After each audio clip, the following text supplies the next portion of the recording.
Hello students, we have already completed our first chapter in chemistry, that is solid state. Now onwards we will begin our second chapter, that is solutions. Okay, so let us enter into the discussion on solutions. First we will understand what is meant by a solution. A solution is simply, it is nothing but a homogeneous mixture of two or more components. So it is nothing but a homogeneous mixture of two or more components. So you already know what is meant by homogeneous mixture. In the last year, that is in your first year, so in the first chapter there was a discussion on homogeneous mixture. Homogeneous mixture andre, so the mixture in which we cannot distinguish between the two phases. So which has uniform composition. So the mixture which has uniform composition, that is referred as homogeneous mixture. Similarly, solution is also a homogeneous mixture. It may contain two components or more than two components. Okay, so essentially there must be minimum of two components.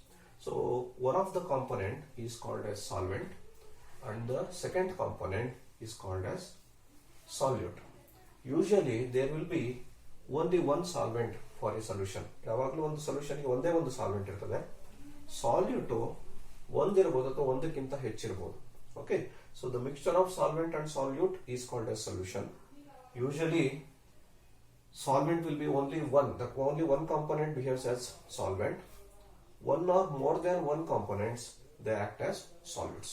Okay, so ಹಾಗಾದ್ರೆ solvent ಅಂದ್ರೆ ಯಾವುದು, salute ಅಂದ್ರೆ ಯಾವುದು ಅಂತ ಅರ್ಥ ಮಾಡ್ಕೊಳ್ಳೋದು ತುಂಬಾ important solutions ಅಲ್ಲಿ.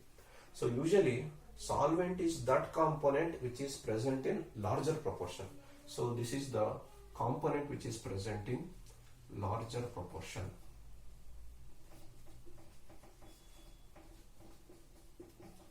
ಸೊ ಅಂದ್ರೆ ಹೆಚ್ಚು ಪ್ರಮಾಣದಲ್ಲಿರುವಂತಹ ಕಾಂಪೊನೆಂಟ್ ಯಾವ್ದಿರುತ್ತೋ ಅದನ್ನ ನಾವು ಸಾಲ್ವೆಂಟ್ ಅಂತ ಕರಿತೀವಿ ಸೊಲ್ಯೂಷನ್ ಅಲ್ಲಿ. ಯಾವ ಕಾಂಪೊನೆಂಟ್ ಕಡಿಮೆ ಪ್ರಮಾಣದಲ್ಲಿ ಸ್ಮಾಲರ್ ಪ್ರಪೋರ್ಷನ್ ಇರ್ತದೋ ಅದನ್ನ ನಾವೆಂತ ಕರಿತೀವಿ, we call it as solute. So this is the component which is present in smaller proportion. So ಹಾಗಾದ್ರೆ ಎಸೆನ್ಷಿಯಲಿ ಎರಡು ಕಾಂಪೊನೆಂಟ್ ಇರಬೇಕು ಸೊಲ್ಯೂಷನ್ ಅಂದ್ರೆ, ಒಂದನ್ನ ಸಾಲ್ವೆಂಟ್ ಅಂತ ಕರಿತೀವಿ, ಇನ್ನೊಂದನ್ನ ಸಾಲ್ಯೂಟ್ ಅಂತ ಕರಿತೀವಿ. ಓಕೆ, ಸೊ ಸಾಲ್ವೆಂಟ್ ಯೂಶಲಿ ಒಂದಿರ್ತದೆ, ಸಾಲ್ಯೂಟ್ಸ್ ಒಂದಿರಬಹುದು, ಒಂದಕ್ಕಿಂತ ಹೆಚ್ಚು ಸಹ ಇರಬಹುದು. ಓಕೆ, ಸೊ ಅದಕ್ಕೋಸ್ಕರ ನಾವು it is a mixture of two, minimum two or more than two components ಅಂತ ಹೇಳಿದ್ವಿ. ಓಕೆ, ಹಾಗಾದ್ರೆ ಸಾಲ್ವೆಂಟ್ ಅಂದ್ರೆ ಏನು, ಸಾಲ್ಯೂಟ್ ಅಂದ್ರೆ ಏನು ಅಂತ ತಿಳ್ಕೋಬೇಕು. ಸಾಲ್ವೆಂಟ್ ಅಂದ್ರೆ ಯಾವ ಕಾಂಪೊನೆಂಟ್ ಹೆಚ್ಚಿನ ಪ್ರಮಾಣದಲ್ಲಿ ಇರ್ತದೋ, the component which is present in larger proportion is usually said to be solvent, and the component which is present in minor proportion or smaller proportion is called as solute. ಕಡಿಮೆ ಪ್ರಮಾಣದಲ್ಲಿರೋ salute, ಹೆಚ್ಚು ಪ್ರಮಾಣದಲ್ಲಿರುವಂತದ್ದು solvent. Okay, so ನಾನು ಆವಾಗಲೇ ಹೇಳಿದೆ ಎರಡು ಅಥವಾ ಎರಡಕ್ಕಿಂತ ಜಾಸ್ತಿ components ಇರಬೇಕು ಸೊಲ್ಯೂಷನ್ ಅಂದ್ರೆ ಅಂತ ಹೇಳಿ ಅಲ್ವಾ, ಹೋಮೋಜಿನಿಯಸ್ ಮಿಕ್ಸ್ಚರ್ ಆಗಿರಬೇಕು. ಎರಡು ಕಾಂಪೊನೆಂಟ್ ಇದೆ ಸೊಲ್ಯೂಷನ್ ಅಲ್ಲಿ. The solution which contains only two components, so that is referred to as a binary solution. So ಯಾವ ಸೊಲ್ಯೂಷನ್ ಅಲ್ಲಿ ಎರಡು ಕಾಂಪೊನೆಂಟ್ ಇರ್ತದೋ ಅದನ್ನ ನಾವೇಂತ ಕರಿತೀವಿ, ಅದನ್ನ ನಾವು ಬೈನರಿ ಸೊಲ್ಯೂಷನ್ ಅಂತ ಕರಿತೀವಿ. ಸೊ ಇದ್ರಲ್ಲಿ ನಮಗೆ ಡೆಫಿನೇಷನ್ ಕೇಳಬಹುದು, what is mean by a binary solution ಅಂತ ಕೇಳಬಹುದು. So binary solution is nothing but solution containing only two components, ಅದನ್ನ ನಾವು ಬೈನರಿ ಸೊಲ್ಯೂಷನ್ ಅಂತ ಹೇಳಿ ಕರಿತೀವಿ. ಸೊ ಇಷ್ಟಾದ್ರೆ this is our basic discussion regarding solution. So ನಿಮಗೆ ಸ್ಟಾರ್ಟಿಂಗ್ ಇಂಟ್ರೊಡಕ್ಷನ್ ಕೊಡೋದಾದ್ರೆ ಸೊಲ್ಯೂಷನ್ ಅಂದ್ರೆ ಏನು, ಸಿಂಪಲ್ ಆಗಿ, ಸೊ ನೀವು ವಾಟರ್ ತಗೊಂತೀರಾ, ವಾಟರ್ ಒಳಗಡೆ ಸಾಲ್ಟ್ ಹಾಕ್ತಾರೆ, ಚೆನ್ನಾಗಿ ಡಿಸಾಲ್ವ್ ಮಾಡ್ತಾರೆ ಅಲ್ವಾ. So it is a homogeneous mixture, ನಿಮ್ಗೆ ಗೊತ್ತಾಗಲ್ಲ, ಅಲ್ಲಿ ಕಂಪ್ಲೀಟ್ ಆಗಿ ಕರ್ಗೋಗಿರುತ್ತೆ. ಸೊ ಕಾಂಪೋಸಿಷನ್ ಯೂನಿಫಾರ್ಮ್ ಆಗಿರುತ್ತೆ. ಹಾಗಾಗಿ ಸಾಲ್ಟ್ ಸೊಲ್ಯೂಷನ್ ಇದೆಯಲ್ವಾ, ಸೊ ಅದು ಒಂದು ಸೊಲ್ಯೂಷನ್ಗೆ ಎಕ್ಸಾಂಪಲ್ ಆಗುತ್ತೆ. ಅದೇ ತರ ಶುಗರ್ ಸೊಲ್ಯೂಷನ್ ಸಹ ನೀವು ಎಕ್ಸಾಂಪಲ್ ಕೊಡ್ಬೋದು ಸೊಲ್ಯೂಷನ್ಗೆ. ಸೊ ಅದ್ರಲ್ಲಿ ಹಾಗಾದ್ರೆ ಈಗ ಶುಗರ್ ಸೊಲ್ಯೂಷನ್ ತಗೊಂಡ್ರೆ ಅದರಲ್ಲಿ ಸಾಲ್ಯೂಟ್ ಯಾವುದು ಮತ್ತೆ ಸಾಲ್ವೆಂಟ್ ಯಾವುದು, ಸೊ ನಿಮ್ಗೆ ಗೊತ್ತಾಗಿರುತ್ತೆ ಯಾವ್ದು ಸಾಲ್ಯೂಟ್. ಯೂಶಲಿ ಸ್ಮಾಲರ್ ಪ್ರಪೋರ್ಷನ್ ನಾವು ಆಡ್ ಮಾಡೋದು ಯಾವುದು ಸಾಲ್ಯೂಟ್, ಅದ್ಯಾವುದು ಶುಗರ್. ಯೂಶಲಿ ವಾಟರ್ನ ಜಾಸ್ತಿ ತಗೊಂಡಿರ್ತೀವಲ್ವಾ, so water behaves as solvent. Okay, so ಹಾಗಾಗಿ ನಿಮಗೆ basic components of the solution ಅಂದ್ರೆ ಏನು ಅಂತ ಗೊತ್ತಾಗಿದೆ, ಡೆಫಿನೇಷನ್ ಏನು ಅಂತ ಗೊತ್ತಾಗಿದೆ, ಬೈನರಿ ಸೊಲ್ಯೂಷನ್ ಅಂದ್ರೆ ಏನು ಅಂತ ಗೊತ್ತಾಗಿದೆ. ಸೊ ನೆಕ್ಸ್ಟ್ ನಾವೇನ್ ಮಾಡಬೇಕು, ಸೊ ನಾವು ಕ್ಲಾಸಿಫಿಕೇಶನ್ ಮಾಡಬೇಕು. Classification of solution based on the physical state. Physical state of the solvent ಏನಾಗಿರುತ್ತೆ ಮತ್ತೆ ಸಾಲ್ಯೂಟ್ ಆಗಿ ಏನಾಗಿರುತ್ತೆ ಅನ್ನೋದ್ರ ಮೇಲೆ ನಮಗೆ ಟೈಪ್ಸ್ ಇದೆ ಸೊಲ್ಯೂಷನ್ಸ್, ಅದನ್ನ ನೋಡೋಣ. So okay, so let us discuss about types of solutions.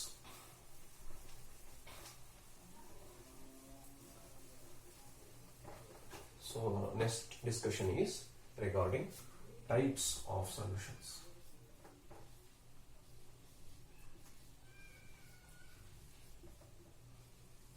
Types of solutions ಅಥವಾ ಇದನ್ನ ಕ್ಲಾಸಿಫಿಕೇಶನ್ ಆಫ್ ಸೊಲ್ಯೂಷನ್ ಅಂತ ಬೇರೆ ಬೇಕಾದ್ರೆ ಕರಿಬಹುದು ನಾವು. ಓಕೆ, ಸೊ ಈಗ ಆಲ್ರೆಡಿ ಹೇಳ್ದಂಗೆ ಫಿಸಿಕಲ್ ಸ್ಟೇಟ್ ಮೇಲೆ ನಾವು ಕ್ಲಾಸಿಫಿಕೇಶನ್ ಮಾಡ್ತಾ ಇದ್ವಿ. ಸೊ ನಮಗೆ ಸೊಲ್ಯೂಷನ್ ಅಂದ್ರೆ ಏನಿರಬೇಕು, ಒಂದು ಸಾಲ್ಯೂಟ್ ಇರಬೇಕು, ಇನ್ನೊಂದು ಏನಿರಬೇಕು, ಸಾಲ್ವೆಂಟ್ ಇರಬೇಕು ಅಲ್ವಾ. So there must be minimum of one solute and one solvent. So ಅದಕ್ಕೆ ಎಕ್ಸಾಂಪಲ್ಸ್ ಸೈಮಲ್ಟೇನಿಯಸ್ ಆಗಿ ನೋಡ್ತಾ ಹೋಗೋಣ. Okay, so let us first consider solute solid ಆಗಿದ್ದು, ಸಾಲ್ವೆಂಟು ಸಹ ಸಾಲಿಡ್ ಆಗಿರೋ ಡಿಸ್ಕಷನ್ ತಗೊಳ್ಳೋಣ. ಓಕೆ, ಸೊ ಸಾಲ್ವೆಂಟು ಸೇಮ್ ಇಟ್ಕೊಳ್ಳೋಣ ಮೂರು ಕೇಸಸ್ ಅಲ್ಲಿ. ಸಾಲಿಡ್ ಓನ್ಲಿ ಲಿಕ್ವಿಡ್ ಮಾತ್ರ ಸಾಲ್ವೆಂಟ್ ಆಗಿ ಬಿಹೇವ್ ಮಾಡಬೇಕು ಅಂತಿಲ್ಲ. ಸೊ ನಮಗೆ ಗೊತ್ತಿರೋ ಸೊಲ್ಯೂಷನ್ಸ್ ಅಂತ ಹೇಳಿದ್ರೆ ನಾವು ಸೊಲ್ಯೂಷನ್ ಅಂದ ತಕ್ಷಣ ಏನು ತಗೋತೀವಿ, ಲಿಕ್ವಿಡ್ ಫಾರ್ಮಲ್ ಇರುವಂತದನ್ನ ಸೊಲ್ಯೂಷನ್ ಅಂತ ತಗೋತೀವಿ ಅಲ್ವಾ. ಹಾಗೆ ಇರಬೇಕು ಅಂತ ಏನಿಲ್ಲ. Solution May be anything which is A homogeneous mixture of ಎರಡು ಕಾಂಪೋನೆಂಟ್ ಅಲ್ಲಿ. ಸೊ ಅದು ಯಾವ ಫೇಸ್ ಅಲ್ಲಿ ಬೇಕಾದ್ರೆ ಇರ್ಬೋದು, ಎರಡು ಕಾಂಪೋನೆಂಟ್ಸ್ ಅಲ್ವಾ. ಬೇಸ್ಡ್ ಆನ್ ದಟ್ ನಮಗೆ 9 ಟೈಪ್ಸ್ ಆಫ್ ಸೊಲ್ಯೂಷನ್ಸ್ ಬರುತ್ತೆ. ಓಕೆ, ಸೊ ಅದು ಯಾವ್ದು ಅಂತ ನೋಡ್ತಾ ಹೋಗೋಣ. 3 ಕೇಸಲ್ಲಿ ಏನಾಗಿದೆ, ಇಲ್ಲಿ ಸಾಲ್ವೆಂಟ್ ಸಾಲಿಡ್ ಆಗಿದೆ. ಸೊ ಸಾಲ್ಯೂಟ್ ಚೇಂಜ್ ಮಾಡ್ತಾ ಹೋಗ್ಬೇಕು. ಸಾಲಿಡ್ ಇರ್ಬೋದು, ಸಾಲ್ಯೂಟ್ ಲಿಕ್ವಿಡ್ ಇರ್ಬೋದು, ಅಥವಾ ಇನ್ನೇನಿರ್ಬೋದು, ಅಥವಾ ಗ್ಯಾಸ್ ಬೇಕಾದ್ರೆ ಇರ್ಬೋದು. Okay, so solution of solid in solid, liquid solute in solid solvent, ಅಥವಾ gas solute in solid solvent. ಈ 3 ಕೇಸಸ್ ಸೊ ನಾವು ಒಂದು ಕ್ಲಾಸಿಫಿಕೇಶನ್ ಆಗಿ ತಗೋಬಹುದು. Okay, so let us first consider this first classification in which solvent is solid. Okay, so ಒಂದೊಂದು example ತಗೋಣ. Example for solution of solid in solid ಅಂದ್ರೆ ಎರಡು ಸಾಲಿಡ್ಗಳು ಮಿಕ್ಸ್ ಆಗಿ ಹೋಮೋಜಿನಿಯಸ್ ಮಿಕ್ಸ್ಚರ್ ನ ಫಾರ್ಮೇಶನ್ ಮಾಡಿದ್ರೆ ನಾವು ಅದನ್ನ ಅಂತ ಕರಿತೀವಿ, it is A solution of solid in solid ಅಂತ ಕರಿತೀವಿ. ಒಂದು ಉದಾಹರಣೆ ಏನಪ್ಪಾ ಅಂದ್ರೆ, ಬೆಸ್ಟ್ ಎಕ್ಸಾಂಪಲ್ ನಿಮ್ಗೆಲ್ಲ ಹೆಣ್ಮಕ್ಳಿಗೆ ಚೆನ್ನಾಗಿ ಗೊತ್ತಿರುವಂತದ್ದು ಏನದು, ಗೋಲ್ಡ್ ಅಲ್ವಾ. So gold actually it is not pure solid. ಯಾಕಂದ್ರೆ ಗೋಲ್ಡ್ ಅಲ್ಲಿ ಏನಾಗಿರ್ತದೆ ನಿಮ್ಗೆ ಗೊತ್ತಿದೆಯಲ್ವಾ, ಏನ್ ಮಿಕ್ಸ್ ಮಾಡಿರ್ತಾರೆ ಗೋಲ್ಡ್ಗೆ ಕರೆಕ್ಟ್, ಗೋಲ್ಡ್ಗೆ ಏನ್ ಮಿಕ್ಸ್ ಮಾಡಿರ್ತಾರೆ, ಗೋಲ್ಡ್ಗೆ ಕಾಪರ್ ಮಿಕ್ಸ್ ಮಾಡಿರ್ತಾರೆ. ಓಕೆ, ಸೊ ಹಾಗಾದ್ರೆ mixture of copper in gold. So these are examples. Okay, copper in gold is an example for solution of solid in solid. Okay, so copper ನ gold ಗೆ mix ಮಾಡಿದಾರೆ, ಆದ್ರೆ ಏನಾಗಿದೆ ಅಲ್ಲಿ ಆ mixture ಏನಾಗಿದೆ, ಯೂನಿಫಾರ್ಮ್ ಕಾಂಪೋಸಿಷನ್ ಇದೆ, ಹೋಮೋಜಿನಿಯಸ್ ಇದೆ, ಹಾಗಾಗಿ ಅದನ್ನ ಸೊಲ್ಯೂಷನ್ ಅಂತ ಹೇಳಿ ಕನ್ಸಿಡರ್ ಮಾಡ್ತೀವಿ. Okay, so that is best example. Next example solution of liquid in solid. Solid solvent ಜಾಸ್ತಿ ಪ್ರಮಾಣದಲ್ಲಿ ಇರಬೇಕು, ಲಿಕ್ವಿಡ್ ಕಡಿಮೆ ಪ್ರಮಾಣದಲ್ಲಿ ಇರಬೇಕು. ಆ ತರದಕ್ಕೆ ಸೊ ಬೆಸ್ಟ್ ಎಕ್ಸಾಂಪಲ್ ನಾವು ಯಾವ್ದು ಕೊಡ್ತೀವಿ ಅಂತ ಹೇಳಿದ್ರೆ, so liquid is mercury, amalgam. So sodium amalgam, sodium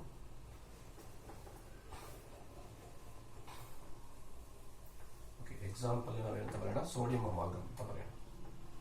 sodium amalgam ಇಲ್ಲಿ ಏನಾಗಿರುತ್ತೆ, ಸೋಡಿಯಂ ಅಮಾಲ್ಗಮ್ ಅಲ್ಲಿ so mercury which is a solute so is present in sodium solvent. Mixture of mercury and sodium ಜಾಸ್ತಿ proportion ಇರ್ತದೆ, solvent ಆಗಿ behave ಮಾಡ್ತದೆ, mercury solute ಆಗಿ behave ಮಾಡುತ್ತೆ. Okay, so last example, so mixture of ಅಥವಾ solution of gas in solid. So gas solid ಜೊತೆಗೆ uniform composition ಅಥವಾ homogeneous mixture formation ಮಾಡಿರುವಂತ ಎಕ್ಸಾಂಪಲ್ ಕೊಡಬೇಕು. So let us consider hydrogen on platinum. Platinum ತಗೋಬಹುದು ಅಥವಾ ಪೆಲ್ಲಾಡಿಯಂ ತಗೋಬಹುದು. ಇದನ್ನ ಎಲ್ಲಿ ಬಳಸ್ತೀವಿ ಅಂದ್ರೆ ಯೂಶಲಿ ನಾವು ರಿಡಕ್ಷನ್ ಗೆ ಬಳಸ್ತೀವಿ. ಇದನ್ನ ಕೆಟಲಿಟಿಕ್ ರಿಡಕ್ಷನ್ ಅಂತ ಕರಿತೀವಿ, ಕೆಟಲಿಟಿಕ್ ಹೈಡ್ರೋಜನೇಷನ್ ಅಂತ ಕರಿತೀವಿ. ಸೊ ಯೂಶಲಿ ಏನಾಗಿರುತ್ತೆ, ಹೈಡ್ರೋಜನ್ ಗ್ಯಾಸ್ ಏನಿದೆ ಅದು ಪ್ಲಾಟಿನಂ ಸರ್ಫೇಸ್ ಮೇಲೆ ಅಬ್ಸಾರ್ಬ್ ಆಗಿರುತ್ತೆ. ಅಲ್ಲಿ ನಮ್ಗೆ ಗ್ಯಾಸ್ ಕಾಣಿಸಲ್ವಲ್ಲ, ಹಾಗಾಗಿ ಅದು ಸಹ ಒಂದು homogeneous mixture. So that is an example for solution of gas in solid. Okay, so ಈ ಫಸ್ಟ್ 3 ಟೈಪ್ಸ್ ಇದಾವಲ್ವಾ. ಸೊ ಫಸ್ಟ್ 3 ಟೈಪ್ ಏನು, solid in solid, liquid in solid, gas in solid. ಈ 3 ಕೇಸಸ್ ಅಲ್ಲಿ ಏನಾಗಿದೆ, ಸಾಲ್ವೆಂಟ್ ನಮ್ಗೆ ಏನಾಗಿದೆ, solid ಆಗಿದೆ. ಈ 3 ನಾವೇನಂತ ಕರಿತೀವಿ ಅಂದ್ರೆ ಸಾಲಿಡ್ ಸೊಲ್ಯೂಷನ್ಸ್ ಅಂತ ಕರಿತೀವಿ. ಸರಿನಾ. So these 3 are examples for solid solutions. Okay, so ಇದು 3 ನಾವೇನಂತ ಕರಿಬಹುದು, ಸಾಲಿಡ್ ಸೊಲ್ಯೂಷನ್ಸ್ ಅಂತ ಹೇಳಿ ಕರಿಬಹುದು. ಸೊ ಬೇಕಾದ್ರೆ ಇಲ್ಲಿಗೆ ಬರೀತೀನಿ. Okay, So all these three are called solid solutions. Solid ಸೊಲ್ಯೂಷನ್ಸ್ಗೆ ಎಕ್ಸಾಂಪಲ್ ಆಗುತ್ತೆ. ಓಕೆ, ಸೊ ನೆಕ್ಸ್ಟ್ ನಾವು ಲಿಕ್ವಿಡ್ ಸೊಲ್ಯೂಷನ್ಸ್ಗೆ ಹೋಗ್ಬೇಕು. ಸಾಲಿಡ್ ಸೊಲ್ಯೂಷನ್ ಅಂದ್ರೆ ಏನು? Solid solution is a solution in which the solvent must be solid. Solute may be anything, it may be solid, liquid or gas. So next second case ಏನ್ ಮಾಡ್ಬೇಕು ನಾವು? Liquid ಸೊಲ್ಯೂಷನ್ಸ್ಗೆ ಹೋಗ್ಬೇಕು. ಇದು ನಮಗೆ ತುಂಬಾ ಫೆಮಿಲಿಯರ್ ಎಕ್ಸಾಂಪಲ್. ಲಿಕ್ವಿಡ್ ಸೊಲ್ಯೂಷನ್ಸ್ ಏನದು? Liquid solution is a solution in which usually solvent is liquid. Solvent ಯಾವಾಗಲೂ ಏನಾಗಿರುತ್ತೆ? ಲಿಕ್ವಿಡ್ ಆಗಿರುತ್ತೆ. ಸಾಲ್ಯೂಟ್ ಏನಾಗಿರ್ಬೋದು ಹಾಗಾದ್ರೆ? Solute any of the three components. ಯಾವ್ದಾದ? Solid, liquid, or it may be gas. Okay, ಇದನ್ನು ನಾವು liquid solution ಅಂತೇಳಿ ಕರಿತೀವಿ. So liquid solution is nothing but it is a solution in which the solvent is liquid. Solute may be solid, liquid or gas. Okay, so these three they are referred as liquid solutions. ಇವನ್ನ liquid solutions ಅಂತ ಹೇಳಿ ಕರಿತೀವಿ. Okay, ಇದು ನಮಗೆ ತುಂಬಾ familiar. ನಾವು usually ಇದುವರೆಗೆ ಅನ್ಕೊಂಡಿರೋ solutions ನೀವೆಲ್ಲ ಏನು ಲಿಕ್ವಿಡ್ ಸೊಲ್ಯೂಷನ್ಸ್ ಅವನ್ನ ನಾವು ಹೆಚ್ಚು ಡಿಸ್ಕಷನ್ ಮಾಡಿದ್ವಿ. ಸೊ ಅದಕ್ಕೂ ಒಂದೊಂದು ಎಕ್ಸಾಂಪಲ್ಸ್ ನೋಡ್ತಾವಲ್ಲ. Let us first consider so the solution of solid in liquid. ತುಂಬಾ ಫೆಮಿಲಿಯರ್ ಎಕ್ಸಾಂಪಲ್. ಈಗ ತರ ನಾನು ಸೊ ಡಿಸ್ಕಷನ್ ಮಾಡ್ಬೇಕಾದ್ರೆ ಇಂಟ್ರಡಕ್ಷನ್ ಕೊಡ್ಬೇಕಾದ್ರೆ ಹೇಳಿದೆ. ಸೊ ಈಗ ಒಂದು ಸಾಲಿಡ್, ವಾಟರ್, ಲಿಕ್ವಿಡ್. ಸಾಲ್ಟ್ ಅನ್ನು ತಗೊಂಡು ವಾಟರ್ ಸಾಲ್ವೆಂಟ್ ಒಳಗಡೆ ಹಾಕೋದು, ಡಿಸಾಲ್ವ್ ಮಾಡೋದು. ಯೂನಿಫಾರ್ಮ್ ಮಿಕ್ಸ್ಚರ್ ಅಥವಾ ಯೂನಿಫಾರ್ಮ್ ಕಾಂಪೋಸಿಷನ್ ಬರುತ್ತೆ. ಅದನ್ನು ನಾವು ಎಕ್ಸಾಂಪಲ್ ಫಾರ್ ಸಾಲಿಡ್ ಇನ್ ಲಿಕ್ವಿಡ್ಗೆ ಕೊಡ್ಬೋದು. So salt or sugar in water. Sugar in water ಇದೆಯಲ್ಲ, ಅದನ್ನು ನಾವು ಎಕ್ಸಾಂಪಲ್ ಆಗಿ ಆ ಕೇಸ್ಗೆ ಕೊಡಬಹುದು. ಸೆಕೆಂಡ್ ಯಾವುದು? Liquid in liquid. ಎರಡು ಲಿಕ್ವಿಡ್ಗಳನ್ನ ಮಿಕ್ಸ್ ಮಾಡಿದಾಗ ಕಂಪ್ಲೀಟ್ ಮಿಕ್ಸ್ ಆಗಬೇಕು, ಆ ಥರದ್ದು. ಬೆಸ್ಟ್ ಎಕ್ಸಾಂಪಲ್ ಯಾವುದು? Alcohol. Alcohol in water. Water ಮತ್ತೆ ಆಲ್ಕೋಹಾಲ್ ಎರಡು ಕಂಪ್ಲೀಟ್ ಆಗಿ ಮಿಸಿಬಲ್. ಓಕೆ, ಸೊ ಲ್ಯಾಬೋರೇಟರಿ ನಮ್ಮಲ್ಲಿ ಇಥೈಲ್ ಆಲ್ಕೋಹಾಲ್ ಅವೈಲೇಬಲ್ ಇದೆ. ಅದನ್ನ ವಾಟರ್ಗೆ ಹಾಕಿದ್ರೆ ಕಂಪ್ಲೀಟ್ ಮಿಸಿಬಿಲಿಟಿ ಇರ್ತದೆ, ಅಂದ್ರೆ ಕಂಪ್ಲೀಟ್ ಆಗಿ ಡಿಸಾಲ್ವ್ ಆಗಿ so it forms a homogeneous mixture. So ಹಾಗಾಗಿ ಇದನ್ನ ಅಂತ ಕರಿತೀವಿ, it is an example for liquid in liquid solution. So third type gas in liquid solution. So gas liquid ಒಳಗಡೆ ಡಿಸಾಲ್ವ್ ಆಗಬೇಕು. ಸರಿನಾ? Gas solute, liquid solvent. Best example ಏನೋ? Oxygen water ಒಳಗಡೆ dissolve ಆಗುತ್ತೆ. ಸೊ ನಾನು ಲಾಸ್ಟ್ ಇಯರ್ ಎಕ್ಸಾಂಪಲ್ ಕೊಟ್ಟಿದ್ದೆ ನಿಮಗೆ. Dissolved oxygen ಅಂತ ಇರ್ತದೆ ವಾಟರ್ ಒಳಗಡೆ. ಸೊ ವಾಟರ್ ಎಲ್ಲ ಏನಿದೆ, ಅಕ್ವಾಟಿಕ್ ಅನಿಮಲ್ಸ್ ಇದೆ ಅಲ್ವಾ, ಈಗ ಫಿಶಸ್, ಅಕ್ವಾಟಿಕ್ ಪ್ಲಾಂಟ್ಸ್ ಇದೆ, ಅವೆಲ್ಲ ಸೊ ರೆಸ್ಪೈರ್ ಮಾಡ್ಬೇಕಾದ್ರೆ ಆಕ್ಸಿಜನ್ ಬಳಸ್ತಾರೆ. ಆಕ್ಸಿಜನ್ ಎಲ್ಲಿಂದ ಬಂತು? ಆಕ್ಸಿಜನ್ ಅಟ್ಮಾಸ್ಫಿಯರ್ ಇಂದ ಏನಾಗಿರುತ್ತೆ? It will be dissolved in water, but the composition are the proportion of oxygen is less. Okay, so ಹಾಗಾಗಿ ನಾವೇನ್ ಮಾಡಬಹುದು? ಆಕ್ಸಿಜನ್ ಇನ್ ವಾಟರ್ ಅದನ್ನು ಎಕ್ಸಾಂಪಲ್ ಆಗಿ ತಗೋಬಹುದು. ಯಾವುದಕ್ಕೆ? Solution of gas in liquid. So ಇದು ಲಾಸ್ಟ್ ಟೈಪ್. ಇದು ಮೂರು ಎಕ್ಸಾಂಪಲ್ಸ್ ಫಾರ್ ಲಿಕ್ವಿಡ್ ಸೊಲ್ಯೂಷನ್ಸ್ ಆಯ್ತು. ಈಗ ನಾವು ಥರ್ಡ್ ಟೈಪ್ ಬರೋಣ, gaseous solutions. So gaseous solution ಅಂದ್ರೆ ಏನಾಗಿರ್ಬೇಕಾಗಿದ್ರೆ ಆಬ್ವಿಯಸ್ಲಿ ನಿಮ್ಗೆ ಗೊತ್ತಾಗಿರುತ್ತೆ. ಏನಾಗಿರ್ಬೇಕು ಗೇಷಿಯಸ್ ಸೊಲ್ಯೂಷನ್ ಅಂದ್ರೆ? ಗೇಷಿಯಸ್ ಸೊಲ್ಯೂಷನ್ ಅಲ್ಲಿ ಎಸೆನ್ಷಿಯಲಿ ನಮ್ಗೆ ಏನಾಗಿರ್ಬೇಕು? ಸಾಲ್ವೆಂಟ್ ಏನಾಗಿರ್ಬೇಕು ಇಲ್ಲಿ? Solvent must be correct. Solvent must be gas. Solvent must be gas. Solute ಏನಾಗಿರ್ಬೇಕು? ಸಾಲ್ಯೂಟ್ ಯಾವ್ದಾರು ಆಗಿರ್ಬೋದು. ಸಾಲ್ಯೂಟ್ ಒಂದ ಸಾಲಿಡ್ ಆಗಿರ್ಬೋದು, ಅಥವಾ ಲಿಕ್ವಿಡ್ ಆಗಿರ್ಬೋದು, ಅಥವಾ ಇನ್ನೊಂದು ಚಾನ್ಸ್ ಯಾವ್ದಿದೆ ಅದು it may be gas.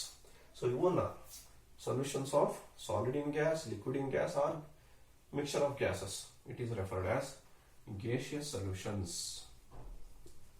gaseous solution ಅಂತ ಹೇಳಿ ನಾವು ಕರಿಬಹುದು. ಇವನ್ನ gaseous solution ಅಂತ ಹೇಳಿ ಕರಿಬಹುದು. ಎಕ್ಸಾಂಪಲ್ಸ್ ಕೊಡ್ತಾ ಹೋಗೋಣ. Okay, so solution of solid in gas ಅಂದ್ರೆ ಸಾಲಿಡ್ ಪಾರ್ಟಿಕಲ್ಸ್ ಗ್ಯಾಸ್ ಅಲ್ಲಿ ಡಿಸ್ಟ್ರಿಬ್ಯೂಟ್ ಆಗಿರುವಂತದ್ದು. ಸರಿನಾ? ಸೊ ಈಗ ಕ್ಯಾಂಫರ್ ಅಂತ ಕೇಳಿದ್ರಲ್ವಾ? ಕ್ಯಾಂಫರ್ ಏನು? ಕ್ಯಾಂಫರ್ ಅಂದ್ರೆ ಕರ್ಪೂರ. ಕರ್ಪೂರ ನಾವು ಅಟ್ಮಾಸ್ಫಿಯರ್ ಡ್ರೈನ್ ಆಗುತ್ತೆ, ಅದು ಸಾಲಿಡ್ ಯೂಶಲಿ ಏನಾಗೋದು? ವೇಪರೈಸ್ ಆಗುತ್ತೆ. ಓಕೆ, ಆ ಟೈಮಲ್ಲಿ small particles of camphor disperse ಆಗುತ್ತೆ. ಯಾವ್ದ್ರಲ್ಲಿ? ಏರ್ ಅಲ್ಲಿ. ಓಕೆ, ಹಾಗಾಗಿ so dispersion of camphor in air ಅಥವಾ ಇನ್ ನೈಟ್ರೋಜನ್. ಏರ್ ಅಲ್ಲಿ ಮ್ಯಾಕ್ಸಿಮಮ್ ಇರೋದು ನೈಟ್ರೋಜನ್ ಅಲ್ವಾ? Camphor in air R camphor in nitrogen ಒಂದು ಎಕ್ಸಾಂಪಲ್ ಕೊಡ್ಬೋದು. ಇನ್ನೊಂದು ಸ್ಮೋಕ್ ನ ಎಕ್ಸಾಂಪಲ್ ಕೊಡ್ಬೋದು. ಸ್ಮೋಕ್ ಅಲ್ಲಿ ಏನಾಗಿರುತ್ತೆ ಅಂದ್ರೆ, ಸ್ಮೋಕ್ ಅಂದ್ರೆ ಏನು? ಹೊಗೆ ಬರ್ತಲ್ಲ, ಅಲ್ಲಿ ಸಾಲಿಡ್ ಪಾರ್ಟಿಕಲ್ಸ್ ಏರ್ ಅಲ್ಲಿ ಡಿಸ್ಪರ್ಸ್ ಆಗಿರುತ್ತೆ. ಸರಿನಾ? ಅಲ್ಲೂ ಸಹ ಹೋಮೋಜಿನಿಯಸ್ ಆಗಿರ್ತದೆ ಕಾಂಪೋಸಿಷನ್. ಸೊ ಅದನ್ನು ಸಹ ನಾವು ಸೊಲ್ಯೂಷನ್ ಆಫ್ ಸಾಲಿಡ್ ಇನ್ ಗ್ಯಾಸ್ಗೆ ಉದಾಹರಣೆಯಾಗಿ ನಾವು ಕೊಡಬಹುದು. ಓಕೆ, ಈಗ ಸೆಕೆಂಡ್ ಕೇಸಿಗೆ ಬರೋಣ. ಏನು next case? Solution of liquid in gas. Liquid gas ಅಲ್ಲಿ ಇರುವಂತದ್ದು. ಈ ಏರ್ ಅಲ್ಲಿ ಲಿಕ್ವಿಡ್ ಇರುವಂತದ್ದು ಅಂದ್ರೆ ಏನು? ಏರ್ ಅಲ್ಲಿ ಏನಿರ್ತದೆ ಯೂಶಲಿ? ಸೊ ಲಿಕ್ವಿಡ್ ಅಂದ್ರೆ ಮಾಯಿಶ್ಚರ್. ಮಾಯಿಶ್ಚರ್ ಇನ್ ಏರ್ ಇದೆಯಲ್ವಾ? ಸೊ ಮಾಯಿಶ್ಚರ್ ಅಂದ್ರೆ water. So particles of smaller particles of water. So moisture in air.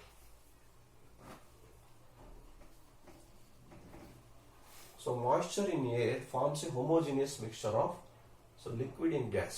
So ಹಾಗಾಗಿ ಆ ಒಂದು ಪರ್ಟಿಕ್ಯುಲರ್ ಕೇಸಿಗೆ ಅದು ಎಕ್ಸಾಂಪಲ್ ಆಗುತ್ತೆ. ಓಕೆ, ಈಗ ಲಾಸ್ಟ್ ಕೇಸ್ ನೋಡೋಣ. Mixture of gases. So air it self is a gaseous solution. ನಮ್ಮ ಸುತ್ತಮುತ್ತ ಇದೆಯಲ್ಲ ಗಾಳಿ, ಇದೇ ನಮಗೆ ಗ್ಯಾಸಿಯಸ್ ಸೊಲ್ಯೂಷನ್ಗೆ ಉದಾಹರಣೆ. ಅಂದ್ರೆ ಗ್ಯಾಸ್ ಇನ್ ಗ್ಯಾಸ್ಗೆ ಯಾವ ಗ್ಯಾಸ್ ಇದೆ? ಮೇಜರ್ ಆಗಿ mixture of nitrogen so and oxygen. So mixture of write air ಅಂತಾನೆ ಬರೀಬಹುದು ನೀವು, ಅಥವಾ just you can write mixture of ಎರಡೆರಡು ಗ್ಯಾಸ್ ಬರೀತೀನಿ ಅಂದ್ರೆ mixture of oxygen and nitrogen ಅಂತ ಬರೀಬಹುದು. ಈ ಎರಡು gases. So oxygen and nitrogen gases. ಈ ಎರಡು ಗ್ಯಾಸ್ಗಳು ಮಿಕ್ಸ್ ಆದ್ರೆ ಅದು ನಮಗೆ solution of gas in gas ಆಗುತ್ತೆ. ಓಕೆ, ಹಾಗಾಗಿ ನಮಗೆ ಈ ಕ್ಲಾಸಿಫಿಕೇಶನ್ ಅಥವಾ types of solutions based on their physical state ಮೇಲೆ ಕ್ಲಾಸಿಫಿಕೇಶನ್ ತಗೊಂಡ್ರೆ ನಮಗೆ ಈ 9 ಟೈಪ್ಸ್ ಇದೆ. ಸರಿನಾ? ಸೊ ಯಾವ್ದಾದ್ರು 9 ಟೈಪ್ಸ್. ಅದರಲ್ಲಿ 3 solid solutions, 3 liquid solutions, 3 gaseous solutions. So solid solutions ಅಂತ ಹೇಳಿದ್ರೆ ಸಾಲಿಡ್ ಸಾಲ್ವೆಂಟ್, ಇನ್ನು 3 solid liquid or gas solvent. Liquid solutions ಅಂದ್ರೆ ಲಿಕ್ವಿಡ್ ಸಾಲ್ವೆಂಟ್ ಆಗಿರುತ್ತೆ. ಗ್ಯಾಸಿಯಸ್ ಸೊಲ್ಯೂಷನ್ ಅಂದ್ರೆ ಗ್ಯಾಸ್ ಸಾಲ್ವೆಂಟ್ ಆಗಿರುತ್ತೆ. ಓಕೆ, ಸೊ ಅವುಗಳಿಗೆ ಪರ್ಟಿಕ್ಯುಲರ್ ಆಗಿ ಒಂದೊಂದು ಎಕ್ಸಾಂಪಲ್ಸ್ ಕೊಡ್ತಾ ಹೋಗಿದೀವಿ. ನೀವು ಇನ್ನೊಂದ್ಸಲ ಈ ಚಾರ್ಟ್ ಅನ್ನ ನೋಡಿ ಅದನ್ನ ಅರ್ಥ ಮಾಡ್ಕೊಳ್ಳಿಕ್ಕೆ ಪ್ರಯತ್ನ ಪಟ್ಟರೆ ನಿಮಗೆ I think you will understand so all the types of solutions. So you can think of other examples. ನಾನು ಇಲ್ಲಿ ಬರ್ದಿರೋ ಎಕ್ಸಾಂಪಲ್ಸ್ ನ ಬಿಟ್ಟು ಬೇರೆ ಎಕ್ಸಾಂಪಲ್ಸ್ ಸಹ ನೀವು ಥಿಂಕ್ ಮಾಡ್ತಾ ಹೋಗ್ಬೋದು. ಸೊ ಇಷ್ಟು ಡಿಸ್ಕಷನ್ ಆದ್ರೆ ನಾವಿವಾಗ ಈ ಒಂದು ಪರ್ಟಿಕ್ಯುಲರ್ ಡಿಸ್ಕಷನ್ ನೆಕ್ಸ್ಟ್ ನಾವು ಸೊ ಲಿಕ್ವಿಡ್ ಸೊಲ್ಯೂಷನ್ಸ್ ಬಗ್ಗೆ ಡಿಸ್ಕಸ್ ಮಾಡೋಣ. ಓಕೆ, ಸೊ ಲಿಕ್ವಿಡ್ ಸೊಲ್ಯೂಷನ್ಸ್ ಬಗ್ಗೆ ನಾವು ಸ್ವಲ್ಪ ಪ್ರಮಾಣದಲ್ಲಿ ಲಾಸ್ಟ್ ಇಯರ್ ಡಿಸ್ಕಸ್ ಮಾಡಿದ್ವಿ ಫಸ್ಟ್ ಚಾಪ್ಟರ್ ಅಲ್ಲಿ. ಸೊ ಇಲ್ಲಿ ಸಹ ನೋಡೋಣ. ಲಿಕ್ವಿಡ್ ಸೊಲ್ಯೂಷನ್ಸ್ ಅಲ್ಲಿ ನಾವು ಸೊಲ್ಯೂಷನ್ ಅಂತ ಬಂದ ತಕ್ಷಣ ನಮಗೆ ಗೊತ್ತಾಗೋದು ಫಸ್ಟ್ ಏನಂದ್ರೆ ಕಾನ್ಸಂಟ್ರೇಷನ್. ಸೊ ಕಾನ್ಸಂಟ್ರೇಷನ್ ಎಕ್ಸ್ಪ್ರೆಸ್ ಮಾಡಲಿಕ್ಕೆ ಪ್ರಯತ್ನ ಮಾಡ್ತೀವಿ, ಹೌದಾ? ಕಾನ್ಸಂಟ್ರೇಷನ್ ಎಕ್ಸ್ಪ್ರೆಸ್ ಮಾಡಲಿಕ್ಕೆ ಸೊ ನಮಗೆ ಬೇರೆ ಬೇರೆ ಯೂನಿಟ್ಸ್ ಇದೆ. Okay, so methods of expressing concentration. So concentration terms, concentrations of ಯಾವ ಸೊಲ್ಯೂಷನ್ಸ್ ತಗೊಳ್ಳೋದು? ಲಿಕ್ವಿಡ್ ಸೊಲ್ಯೂಷನ್ ತಗೊಂಡಿದ್ವಿ. ಲಿಕ್ವಿಡ್ ಸೊಲ್ಯೂಷನ್ ಅಲ್ಲ, ಫಾರ್ ಎಕ್ಸಾಂಪಲ್ ಅಂದ್ರೆ ಸಾಲ್ವೆಂಟ್ ಲಿಕ್ವಿಡ್ ಆಗಿದೆ, ಸಾಲ್ಯೂಟ್ ಏನಾರು ಆಗಿರ್ಬೋದು. ಯೂಶಲಿ ಸಾಲಿಡ್ ಅಂತ ಕನ್ಸಿಡರ್ ಮಾಡ್ಕೊಳ್ಳೋದು. So concentration of liquid solutions. So ಈಗ ಆಲ್ರೆಡಿ ಡಿಸ್ಕಸ್ ಮಾಡಿದೀವಿ. ಸೊ ಇದರಲ್ಲಿ 3 ಇಂಪಾರ್ಟೆಂಟ್ ಸೊ ವೇಸ್ ಅಥವಾ ಮೆಥಡ್ಸ್ ಆಫ್ ಎಕ್ಸ್ಪ್ರೆಸಿಂಗ್ ಕಾನ್ಸಂಟ್ರೇಷನ್ ಇದೆ. ಅದು 3 ಡಿಸ್ಕಸ್ ಮಾಡೋಣ. ಸೊ ಯಾವ್ಯಾವ ಟರ್ಮ್ಸ್ ಇಂದ ನಾವು ಎಕ್ಸ್ಪ್ರೆಸ್ ಮಾಡ್ತೀವಿ ಅಂತ ಹೇಳಿದ್ರೆ 3 ಆಲ್ರೆಡಿ ಡಿಸ್ಕಸ್ ಆಗಿದೆ. ಇಲ್ಲಿ ಜಸ್ಟ್ ನಾನು ರೀಕ್ಯಾಪ್ ಮಾಡ್ತೀನಿ ಅಷ್ಟೇ. ಫಸ್ಟ್ ಇಯರ್ ಡಿಸ್ಕಸ್ ಮಾಡಿದ್ವಿ ಯಾವ್ದು. ಸೊ ಒಂದು ಮೊಲಾರಿಟಿ, ಗೊತ್ತಾಗಿರಲ್ವಾ molarity? So it is usually represented by the letter capital M. Molarity discuss ಮಾಡಿದ್ವಲ್ವಾ? ಸೊ ಅದೇ ರೀತಿ ಮೊಲಾಲಿಟಿ ಅಂತ ಇನ್ನೊಂದು ಡಿಸ್ಕಸ್ ಮಾಡಿದ್ವಿ. ಮೋಲ್ ಫ್ರಾಕ್ಷನ್ ಅಂತ ಒಂದು ಟರ್ಮ್ ಅನ್ನು ಡಿಸ್ಕಸ್ ಮಾಡಿದ್ವಿ. ಸೊ ಈಗ ಮೊಲಾರಿಟಿ ಅಂದ್ರೆ ಏನು ಅಂತ ಫಸ್ಟ್ ನೋಡೋಣ. Okay, molarity is defined as number of moles of solute present in 1 litre of the solution. 1 litre solution ಒಳಗಡೆ ಸಾಲ್ಯೂಟಿನ ಎಷ್ಟು ಮೋಲ್ಸ್ ಇದೆ ಅನ್ನೋದನ್ನ ನಾವೇಂತ ಕರಿತೀವಿ? ಸೊ ಮೊಲಾರಿಟಿ ಅಂತ ಕರಿತೀವಿ. ನಾನು ಇಲ್ಲಿ ಡೆಫಿನೇಷನ್ ಬರೆಯೋದಿಲ್ಲ. So it is the number of moles of solute present in 1 litre of the solution. So ಅದನ್ನ ಎಕ್ಸ್ಪ್ರೆಸ್ ಮಾಡಲಿಕ್ಕೆ ಈಕ್ವೇಶನ್ ಇದೆ, ಆ ಈಕ್ವೇಶನ್ ಬರ್ತೀನಿ. Okay, so molarity is nothing but it is the moles of solute, number of moles of solute divided by volume of solution in liters. So moles of solute to the volume of solution in liters. ಇದನ್ನ ನಾವು express ಮಾಡೋದಾದ್ರೆ so moles of solute ಅನ್ನು ಹೇಗೆ ಬರೀತೀವಿ? So moles of solute usually small letter n ಇಂದ ಬರಿತೀವಿ. Number of moles ನಾವು small letter n ಇಂದ ಬರಿತೀವಿ. ಅದೇ ರೀತಿ volume of the solution capital letter V ಇಂದ ಎಕ್ಸ್ಪ್ರೆಸ್ ಮಾಡಿದ್ವಿ. ಬ್ರಾಕೆಟ್ ಆಗ್ಬೇಕಾದ್ರೆ ಇದನ್ನ ಲೀಟರ್ಸ್ ಅಂತ ಮಾಡ್ಕೋಬಹುದು. ಲೀಟರ್ಸ್ ಅಲ್ಲಿ ಇರಬೇಕು ಸರಿನಾ. ಸೊ ಈಗ ನಂಬರ್ ಆಫ್ ಮೋಲ್ಸ್ ಅನ್ನ ಎಕ್ಸ್ಪ್ರೆಸ್ ಮಾಡ್ಲಿಕ್ಕೆ ನಮಗೆ ಗೊತ್ತಿದೆ ಹೇಗೆ ನಂಬರ್ ಆಫ್ ಮೋಲ್ಸ್ ನ ಕಂಡುಹಿಡಿಯೋದಂತ. ಲಾಸ್ಟ್ ಇಯರ್ ಹೇಳಿದೀನಿ. Number of moles is nothing but mass of the solute to its molar mass. So ಈ ಎನ್ ಅಂತ ಇದೆಯಲ್ವಾ, ಈ ಎನ್ ನಾನು ಏನಂತ ಬರ್ಕೊಬಹುದು ಅಂದ್ರೆ n can be written as W divided by M. W by M ಅಂತ ಬರ್ಕೋಬಹುದು. ಸೊ ಇಲ್ಲಿ ನಾನು ಯೂಶಲಿ ಸೊ ಇಲ್ಲಿಂದಾನೆ ಏನಂತ ಬರ್ಕೊಳ್ಳೋಣ, ಇದನ್ನ ಜಸ್ಟ್ ಡಬ್ಲ್ಯೂ ಬೈ ಎಂ ಅಂತ ಬರ್ಕೊಳ್ಳೋ ಬದಲು ಏನಂತ ಬರ್ತೀನಿ ಅಂದ್ರೆ W B divided by M B ಅಂತ ಬರ್ಕೋತೀನಿ. ಯಾಕೆ ಬಿ ನ ಟರ್ಮ್ ಯಾಕೆ ಬಳಸ್ತಾ ಇದೀವಿ ಅಂದ್ರೆ ಈ ಎ ಅಂತ ಇನ್ನೊಂದು ಬರಿತೀವಿ. ಬಿ ಅಂದ್ರೆ ಯೂಶಲಿ ಸಾಲ್ಯೂಟ್ ಆಗಿರುತ್ತೆ. ಸಾಲ್ವೆಂಟ್ ಗೆ ಎ ಅಂತ ಸಬ್ಸ್ಕ್ರಿಪ್ಟ್ ನ ಬಳಸ್ತೀವಿ ಸರಿನಾ. So W B is the mass of solute, M B is the molar mass of the solute. ಅವೆರಡರ ರೇಷಿಯೋ ತಗೊಂಡ್ರೆ ನಮಗೆ ಈ ಎನ್ ಸಿಗ್ತದೆ, number of moles of solute ಸಿಗುತ್ತೆ. Okay, so divided by volume in litres. Okay, so ಇದನ್ನೇ ನಾನು ಸ್ವಲ್ಪ rearrange ಮಾಡಿ ಬರೆದ್ರೆ ಏನಾಗುತ್ತೆ, ಇದು ಈ ಎಂ ಬಿ ಡಿನಾಮಿನೇಟರ್ ಬರ್ತದೆ. W B divided by M B into volume. ಈ ರೀತಿ ಆಗುತ್ತೆ ಇಕ್ವೇಶನ್ ಅಲ್ವಾ. ಈ ವಾಲ್ಯೂಮ್ ಏನಾದರೂ ನಾನು ಲೀಟರ್ಸ್ ಬರೆಯೋದ್ರ ಬದಲಿಗೆ centimetre cube, C M cube ಅಂತ ಕರಿತೀವಿ ಅಥವಾ ಎಂ ಎಲ್ ಅಂತ ಕರಿತೀವಿ, ಮಿಲಿ ಲೀಟರ್, ಆ ಎರಡರಲ್ಲಿ ಏನಾದರೂ ಎಕ್ಸ್ಪ್ರೆಸ್ ಮಾಡಿದ್ರೆ if it is in C M cube, ಅವಾಗ ಏನ್ ಮಾಡಬೇಕಾಗುತ್ತೆ, ಈ ಇಕ್ವೇಶನ್ ಅನ್ನ ನ್ಯೂಮರೇಟರ್ ಅಲ್ಲಿ 1000 ಇಂದ ಮಲ್ಟಿಪ್ಲೈ ಮಾಡಬೇಕಾಗುತ್ತೆ. ಯಾಕಂದ್ರೆ 1 ಲೀಟರ್ಗೆ C M cube 1000 C M cube ಅಲ್ವಾ. ಸೊ ನಾವು ಲೀಟರ್ಸ್ ಅಲ್ಲಿ ಎಕ್ಸ್ಪ್ರೆಸ್ ಮಾಡೋದಾದ್ರೆ ಈ 1000 ಬೇಡ. ಬಟ್ ಏನಾದ್ರು ಸೆಂಟಿಮೀಟರ್ ಕ್ಯೂಬ್ ಅಲ್ಲಿ ಅವ್ರು ಕೊಟ್ಟಿದ್ರೆ ನಮಗೆ ಅವಾಗ ಮೊಲಾರಿಟಿ ಕ್ಯಾಲ್ಕುಲೇಷನ್ಗೆ ನಾವು ಏನ್ ಮಾಡಬೇಕಾಗುತ್ತೆ, ಈ 1000 ಇಂದ ಮಲ್ಟಿಪ್ಲೈ ಮಾಡಿರೋ ಇಕ್ವೇಶನ್ ಅನ್ನ ಬಳಸ್ಕೋಬೇಕಾಗುತ್ತೆ. ಸೊ ಹಾಗಾದ್ರೆ molarity of A solution, so molarity of A solution is given by, molarity ಅಂತ ಬರೋಣ, molarity of A solution is given by this equation. ಈ ಇಕ್ವೇಶನ್ ಇಂಪಾರ್ಟೆಂಟ್. ಸೊ ಇದು ಆಲ್ರೆಡಿ ಲಾಸ್ಟ್ ಇಯರ್ ಡಿಸ್ಕಸ್ ಮಾಡಿದ್ವಿ. So ಅದನ್ನ ಮತ್ತೊಂದ್ಸಲ revise ಮಾಡಿದ್ವಿ ಈ ಸಲ. Okay, so this is the equation for molarity. Molality ಅಂತೇಳಿ ಇನ್ನೊಂದು ಬರ್ತದೆ ಟರ್ಮ್, ಅದನ್ನ ಇದೇ ತರ ಡಿಸ್ಕಸ್ ಮಾಡೋಣ. ಓಕೆ, ಸೊ ಇಲ್ಲೇ ನಾನು ಸ್ವಲ್ಪ ವೇರಿಯೇಷನ್ಸ್ ಮಾಡ್ತಾ ಹೋಗ್ತೀನಿ. ಸೊ ನೀವು ಅಬ್ಸರ್ವ್ ಮಾಡಿ. So let us observe this. Our next term, second term for expressing the concentration is molality. ಏನದು LaRy ಇತ್ತಲ್ಲ ಮೊಲಾರಿಟಿ. ಸೊ ಏನಾಗುತ್ತೆ, LaLi molality, LiTy molality. So ಇದನ್ನ ಎಕ್ಸ್ಪ್ರೆಸ್ ಮಾಡೋದು ಹೇಗೆ ಎಕ್ಸ್ಪ್ರೆಸ್ ಮಾಡ್ತೀವಿ, ಸ್ಮಾಲ್ ಲೆಟರ್ ಎಂ ಬರೀತೀವಿ, ಅಲ್ಲಿ